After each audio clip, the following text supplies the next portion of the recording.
World War II. We all know the name. It's the conflict that completely redrew the map of our modern world. But here's the crazy part. How did the world, just 20 years after fighting the war to end all wars, do it all over again, but even worse? Well, to understand the beginning, we actually have to start at the end. So picture this. It's a totally normal morning in Hiroshima, Japan. The streets are bustling, people are commuting to work, kids are off to school. An ordinary day. But way up in the sky, a lone American bomber is about to release a single bomb. And in just a few seconds, that ordinary morning is going to be completely erased. The blast was instantaneous. A fireball, literally hotter than the sun, just vaporized the city's core.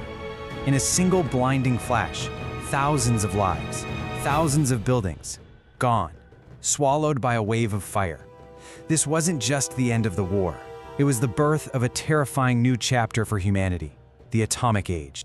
Seeing that kind of apocalyptic ending, you just have to ask, how on earth did we get here? I mean, seriously, why did humanity go through the horror of World War I only to dive headfirst into something even more destructive just 21 years later? Well, the answer isn't in 1939, when the fighting started. Nope, it's in the peace that came right before it. Yeah, the story of World War II doesn't kick off with bombs and invasions. It starts with a piece of paper, a peace treaty signed back in 1919. Because the so-called peace that ended the First War, it was the very thing that planted the seeds of revenge for the Second. So, let's look at this thing, the Treaty of Versailles. This was supposed to be the agreement that ended World War I for good.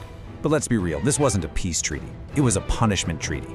I mean, look at this. Germany had to take all the blame, give up huge chunks of its land, shrink its army to almost nothing, and, this is the real kicker, pay for the entire war. For Germans, this was a national humiliation, plain and simple. And that bill, wow, 6.6 billion pounds. To put that in perspective, it was a completely impossible number. It was designed to break the German economy, not just for a few years, but for generations. This wasn't a fine, it was a financial death sentence. So what do you do when you have an impossible bill to pay? The German government did the only thing it could think of. It just started printing more money. A lot more. And the result was a total disaster. We're talking catastrophic hyperinflation.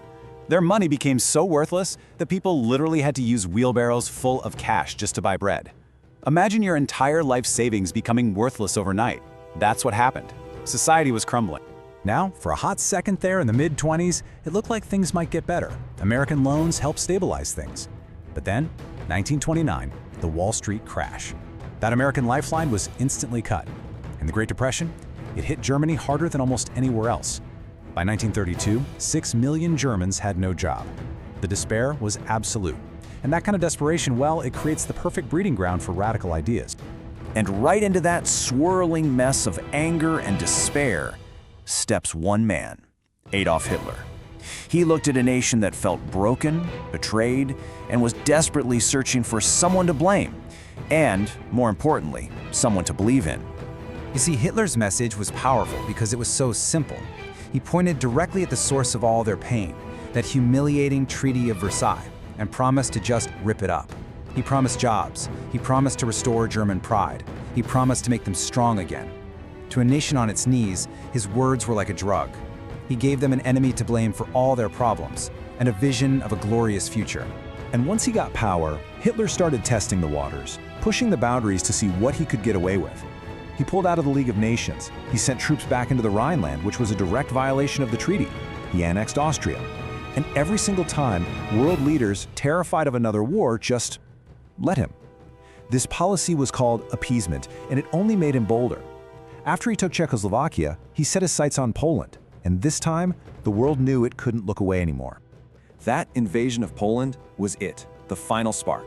Britain and France had a treaty with Poland, and they had to honor it. They declared war on Germany, and just like that, the conflict exploded.